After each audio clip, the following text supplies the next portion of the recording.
வீடியோஸ்லாம் நம்மள்ட்ட நிறைய பேர் கேட்ட கேள்வி என்னன்னு பார்த்தீங்கன்னா, 1 கிலோ அரிசிக்கு எத்தனை பேர் சாப்பிடலாம், 1 கிலோ அரிசிக்கு எவ்வளோ கறி போடணும்னு கேட்டுருந்தீங்க.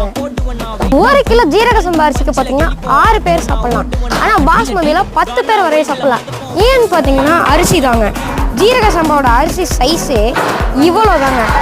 ஆனால் பாஸ்மதி பார்த்தீங்கன்னா இவ்வளோ பெருசாக வரும். 1 கிலோ அரிசிக்கு பார்த்தீங்கன்னா 1.5 கிலோ கறி போடணுங்க. அதுவும் கறியோட கிராம் பார்த்தீங்கன்னா 100 கிராம் கிட்ட இருக்கணும்.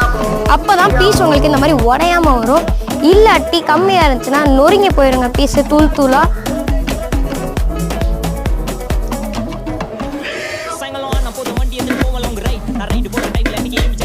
என் சைடு வாக்க பார்த்து ஊர்ல எல்டர்ஸ் எல்லாம் டைட். நான் ஏத்தி அறிக்கை பேச மாட்டேன், பேசின ஒன்லி ஸ்ட்ரைட். எங்க ஸ்பீச் கேட்க அர்த்தத்துல இருந்து மார்ஸ் வரைக்கும் வெயிட்டிங். தலை மேல பறந்து